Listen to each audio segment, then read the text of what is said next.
Le savais-tu? Il y a quelques mois, SpaceX a acheté deux plateformes pétrolières se nommant Deimos et Phobos. Mais pourquoi? Est-ce que SpaceX compte se lancer dans l'industrie de l'extraction alors que le PDG est Elon Musk, qui est également PDG de Tesla? Ou y a-t-il un projet fou derrière tout cela? Salut à toi, je suis Matt sur Mars et aujourd'hui on se retrouve pour cette toute nouvelle vidéo. On va parler de Deimos et Phobos qui font désormais partie du projet Starship. Avant que cette vidéo commence, je t'invite dès maintenant à t'abonner à la chaîne YouTube si ce type de contenu te plaît. Avant d'entrer dans les détails, il faut raconter cette fabuleuse histoire autour de cette enquête.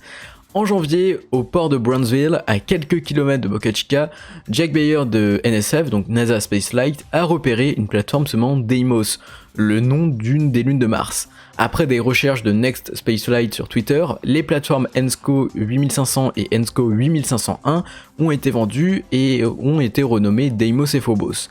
Pour info, elles ont été vendues à 3 500 000 $ l'unité et aujourd'hui on sait à qui elles appartiennent. Alors ces deux plateformes appartiennent à Lone Star Mineral Development, donc c'est une société créée depuis plusieurs mois, donc bien avant le rachat. Et alors il y a différentes possibilités. Alors il se pourrait bien que cette société soit une société écran, donc ainsi une filiale de SpaceX. On avait vu le même procédé avec Tibro, qui était une société écran pour introduire Starlink, ou alors c'est tout simplement une société qui louerait ces plateformes. Alors sur ce point, la seule chose que l'on a, c'est que Lone Star, c'est le nom d'un personnage dans Spaceball, donc un film qu'adore Elon Musk. Tandis que pendant plusieurs semaines, la presse et les médias ont diabolisé l'affaire autour du pétrole et de l'extraction, eh bien toute la communauté savait déjà une chose, c'est que les deux plateformes faisaient partie du projet Starship, mais alors pourquoi ? Le 24 août, Elon Musk parlait du fait que Starship et Super Heavy disposeront dans le futur de plateformes qui seraient positionnées dans la mer, ou dans les océans du moins, pour les lancements de ces deux véhicules. Mais alors pourquoi ? SpaceX vise avec Starship des vols réguliers, mais le problème c'est que ces lancements seraient extrêmement bruyants. On parle de 28 Raptors sur Super Heavy, donc c'est tout de même énorme. Elon Musk nous avait dit qu'il faudrait une zone dégagée d'environ 30 km, alors vous comprenez très vite que des lancements réguliers génèrent des nuisances qui demandent en fait une zone d'évacuation importante.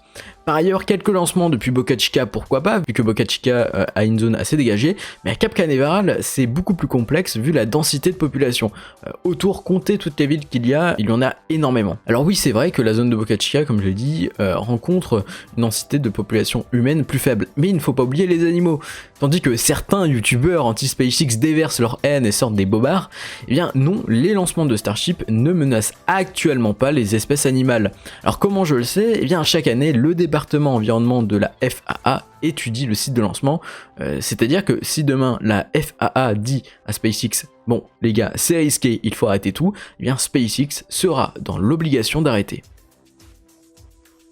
Pour conclure, on comprend que les plateformes Deimos et Phobos vont permettre à SpaceX déjà de sécuriser les lancements réguliers, c'est-à-dire de pouvoir faire plusieurs lancements par semaine, voire même par mois, via ces deux nouveaux véhicules, mais aussi d'avoir un plan de secours si la FAA dit bah les gars, vous ne pouvez pas décoller avec Super Heavy plus Starship suite aux nuisances et aux menaces pour la faune et aussi la flore, parce qu'il ne faut pas oublier la flore.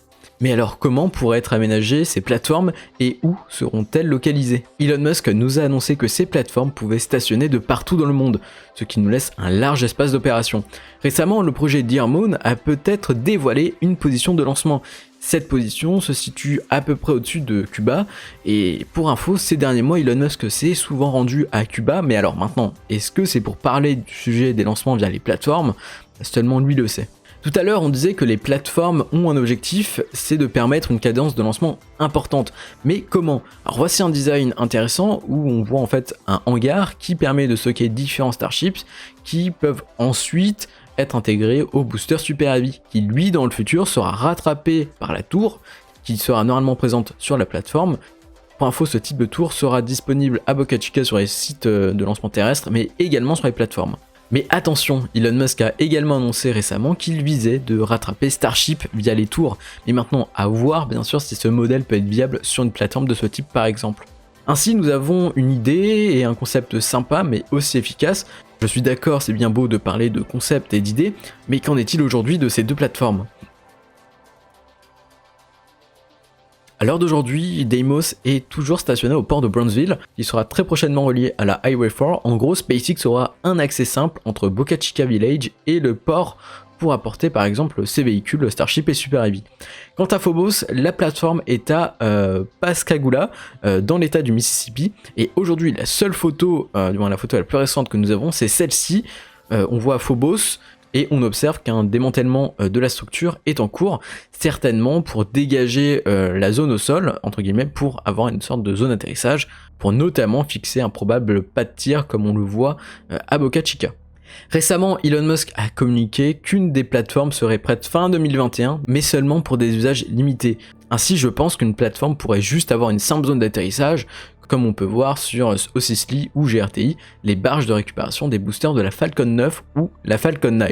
Voilà, si cette vidéo t'a plu, je t'invite à mettre un pouce en l'air, ou un pouce bleu, ou appelle ça comme tu le veux.